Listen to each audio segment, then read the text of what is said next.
Hi అండి. ఈరోజు మనం హెల్తీగా టేస్టీగా మష్రూమ్ కర్రీ ఎలా ప్రిపేర్ చేసుకున్నామో చూద్దామండి. ఇప్పుడు దానికోసము 2 ప్యాకెట్ల మష్రూమ్ తీసుకున్నామండి. మష్రూమ్ తీసుకొని సన్నగా కట్ చేసుకున్నాము. 2 మీడియం సైజు ఆనియన్స్ తీసుకున్నామండి. ఒక 5 టొమాటోలు తీసుకున్నామండి. 2 పచ్చిమిరపకాయలు తీసుకున్నాము. వీటిని సన్నగా ముక్కలుగా ఇప్పుడు కట్ చేసుకున్నామండి. సన్నగా ముక్కలుగా కట్ చేసుకొని సన్నగా ఇలా కట్ చేసి పెట్టుకొని ఇప్పుడు స్టవ్ ఆన్ చేసుకొని బాండీ పెట్టుకున్నామండి. బాండీ పెట్టేసుకొని దానికి కొంచెం హీట్ అవనిద్దామండి.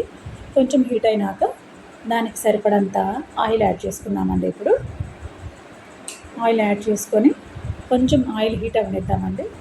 ఆయిల్ హీట్ అయినాక దాంట్లో కింద మనం కట్ చేసి పెట్టుకున్నాం కదండి 2 పచ్చిమిరపకాయలు, ఆ పచ్చిమిరపకాయలు దీంట్లో వేసేసుకున్నామండి. పచ్చిమిరపకాయలు, ఆనియన్స్, కొంచెం ఆనియన్స్ కూడా యాడ్ చేసేసుకున్నామండి. యాడ్ చేసేసుకొని కొంచెం కరివేపాకు కూడా యాడ్ చేసుకున్నామండి. దాంట్లో కరివేపాకు కూడా యాడ్ చేసేసుకొని ఇప్పుడు నీట్గా అంతా కలబెట్టేద్దామండి. శుభ్రంగా కలబెట్టేసేసుకొని మూత పెట్టేసుకున్నామండి. మూత పెట్టేసుకొని ఆనియన్స్ లైట్ బ్రౌన్ కలర్ వచ్చాయి కదండి. ఇప్పుడు వీటిని మరొకసారి కలబెట్టేసుకొని ఇంకా కట్ చేసి పెట్టుకున్న టొమాటోస్ని దీంట్లో యాడ్ చేసుకున్నాము. యాడ్ చేసేసుకొని వీటిని కూడా మొత్తం కలబెట్టేసి శుభ్రంగా అంతా కలబెట్టేసుకున్నాం కదండి. ఇప్పుడు దీంట్లోకి కొంచెం రాళ్ళుప్పుని యాడ్ చేసుకున్నామండి. ఇప్పుడు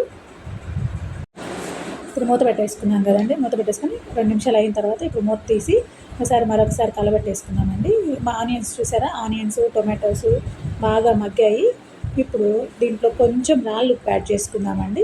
ఇంకొంచెం ఏమైనా పచ్చివాసనట్లు ఉంటే పోతుందండి, ఉడుకుతుంది ఈజీగా. రాళ్ళుప్పు లేదా కల్లుప్పు అయినా అంటారండి. వేసుకునేసి బాగా కలబెట్టేసుకునేసి మరొక 2 నిమిషాలు దీన్ని మూత పెట్టుకుందామండి. మూత పెట్టేసుకొని కొంచెం మగ్గనిద్దామండి. చూసారా, ఇప్పుడు మూత తీసి చూస్తే మగ్గిపోయింది కదండి. టొమాటో మొత్తానికి మగ్గిపోయిందండి. ఇప్పుడు మరొకసారి దీన్ని కలబెట్టేసుకొని దాంట్లో సరిపడినంత కారం యాడ్ చేసుకుందామండి. సరిపడినంత కారం యాడ్ చేసుకునేసి మీ రుచికి సరిపడినంత కారం యాడ్ చేసుకోండి. నేనైతే 1 టేబుల్ స్పూన్ అని కొంచెం యాడ్ చేస్తున్నానండి. అలాగే కొంచెం పసుపు యాడ్ చేసుకుందామండి. పసుపు ఇవన్నీ యాడ్ చేసుకున్నాం కదా. ఇప్పుడు దీన్ని మరొకసారి కలబెడదామండి. శుభ్రంగా బాగా కలబెట్టేసేసుకొనేసి, లేదా అడుగు పట్టేస్తుందండి, జాగ్రత్త అండి. అప్పుడప్పుడు మధ్యలో కలబెట్టుకుంటూ ఉండాలండి, లేకపోతే అడుగు పట్టేస్తుందండి. ఇట్లా కలబెట్టుకున్నాం కదా, దీన్ని మళ్ళీ మూత పెడదామండి. మూత పెట్టేసుకొని ఒక్క 2 నిమిషాలు మళ్ళీ కొంచెం కుక్ అవనిద్దామండి. కుక్ అయిన తర్వాత మధ్యలో కంపల్సరీగా కలబెట్టాలండి, లేకపోతే కారం అంతా అడుగు పట్టేస్తుందండి. ఇప్పుడు మూత తీసేసి మరొకసారి కలబెడదామండి. కలబెట్టేసి చూసారా, అంతా బాగా నీట్గా కుక్ అయిపోయింది. ఆయిల్ కూడా సపరేట్ అయిపోయిందండి. ఇప్పుడు దీంట్లో మనం ముందుగా కట్ చేసి పెట్టుకున్నాం కదండి మష్రూమ్ ముక్కలు, వాటిని అన్నిటినీ కొంచెంగా వేసుకొనేసి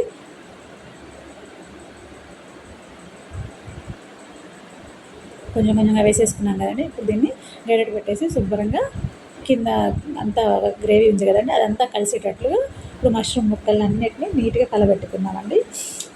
బాగా కలబెట్టేసుకొనేసి ఇప్పుడు ఇంకొక 5 నిమిషాలు మూత పెడదామండి. మూత పెట్టేసి కొంచెం సేపు దీన్ని మగ్గనిద్దాము. ఇప్పుడు మూత తీసేసి చూసారా, మష్రూమ్లో నుంచి వాటర్ వచ్చేసాయి. వాటర్ ఏమి ఎక్స్ట్రా యాడ్ చేయాల్సిన అవసరం లేదండి, ఎందుకంటే మష్రూమ్లో నుంచి వాటర్ వస్తాయండి. సో వాటర్ వచ్చేసాయి చూసారు కదా. ఈ వాటర్తోనే కూర మొత్తం మగ్గుతుందండి. ఇప్పుడు దీంట్లోకి కలబెట్టేసుకున్నాం కదా. ఇప్పుడు దీన్ని మూత పెట్టేసి ఒక్కొక్క 5 నిమిషాలు కుక్ అవనిద్దాము. కుక్ అయిన తర్వాత మరొకసారి మూత తీసేసి మళ్ళీ ఒకసారి కలబెట్టుకుందామండి. ఈ వాటర్ ఇంకా మనం ఎక్స్ట్రా వాటర్ ఏం పోయాల్సిన అవసరం లేదండి, ఎందుకంటే మష్రూమ్లో నుంచి ఆల్రెడీ వాటర్ వచ్చేసాయి కదా, అవే సరిపోతాయండి. ఇప్పుడు దీంట్లోకి మనం ఫ్రెష్గా దంచి పెట్టుకున్న అల్లం వెల్లుల్లి పేస్ట్ ఉంటుంది కదండి, అది యాడ్ చేసుకుందాము.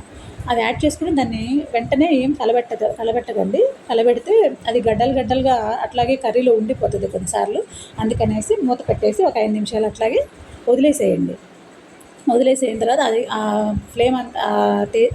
ఫ్లేవర్ అంతా ముక్కలకు కూడా పడుతుంది. ఇప్పుడు దానికోసం మష్రూమ్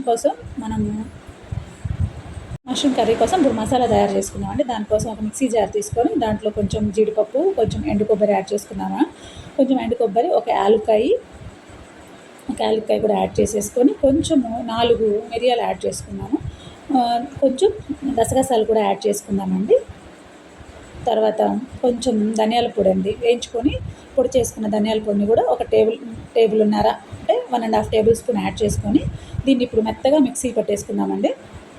చూసారా, మెత్తగా మిక్సీ పట్టేసుకున్నాము. మెత్తగా మిక్సీ అయిపోయిందండి. ఇప్పుడు దీన్ని తీసి మనము ఇందాక అల్లం వెల్లుల్లి పేస్ట్ యాడ్ చేసాం కదండి, దాన్ని మనం కలపలేదు. సో ఇప్పుడు మళ్ళీ మూత తీసేసి దాన్ని శుభ్రంగా నీట్గా మొత్తం స్ప్రెడ్ అయ్యేటట్టు కలబెట్టేసుకుందామండి. చూసారా, అసలు అల్లం వెల్లుల్లి పేస్టే కనబడట్లేదు కూరలో. సో అట్లాగా అదే ఉడికిపోతుందండి. దాన్ని అలా కాకుండా వెంటనే కలబెట్టడం వల్ల అక్కడక్కడ కొంచెం గడ్డలుగా ఉంటుంది. ఇప్పుడు వెంటనే మూత పెట్టేసుకుందామండి. మూత పెట్టేసుకొని మరొక 2 నిమిషాలు దీన్ని బాగా కుక్ అవనిద్దాము. కుక్ అయిన తర్వాత మళ్ళీ 2 నిమిషాల తర్వాత మూత తీసి చూస్తే ఇలా ఉంది. సో దీన్ని ఇంకొకసారి కలబెట్టుకుందామండి. ఇంకోసారి కలబెట్టేసుకొని ఇప్పుడు ఇందాక మనం మిక్సీ పట్టుకున్నాం కదండి మసాలా, ఆ మసాలా పొడినంతా దీంట్లో కొంచెంగా దీంట్లో వేసుకున్నాము. నీట్గా వేసేసుకొని దీన్ని కూడా కలబెట్టకూడదండి. కలబెట్టకుండానే మూత పెట్టేయండి. మూత పెట్టేస్తే అది మనం కలబెట్టేటప్పుడు ఏం గడ్డలు లేకుండా నీట్గా ఉంటుంది. చూసారా, ఇప్పుడు కలబెడితే ఈవెన్గా మొత్తం స్ప్రెడ్ అయిపోతుంది. ఎక్కడ కూడా లంప్స్ లేకుండా నీట్గా ఉంటుందండి. చూసారా, నీట్గా కలిపేసుకున్నాం కదా. ఇప్పుడు నీట్గా కలిపేసుకొని దీన్ని ఒక 2 నిమిషాల పాటు కుక్ అవనిద్దామండి. అప్పుడు చూసారా, కొంచెం ఫైనల్ స్టేజ్కి వచ్చేసింది కర్రీ కూడా. ఇందాక ఎక్కువ వాటర్ ఉన్నాయి కదా, ఇప్పుడు అంత వాటర్ కూడా లేవు. ఇప్పుడు ఒక్కసారి టేస్ట్ చేసుకుందాము. టేస్ట్ చేసుకొని సాల్ట్ సరిపోయిందో లేదో చెక్ చేసుకుందామండి. సాల్ట్ సరిపోయిందండి. సో ఇంకొక 2 నిమిషాలు దీన్ని మూత పెట్టేసుకొని కుక్ చేసుకుందామండి. ఇప్పుడు దీంట్లోకి కొంచెము ఉప్పు యాడ్ చేసుకున్నాం. ఉప్పు కొంచెం తక్కువ ఉందండి, కొంచెం యాడ్ చేసుకున్నాము. యాడ్ చేసుకునేసి దీన్ని మళ్ళీ ఒక్కసారి కలబెట్టేసుకుందామండి. శుభ్రంగా కలబెట్టేసుకునేసి ఇప్పుడు మూత పెట్టేసుకున్నాం.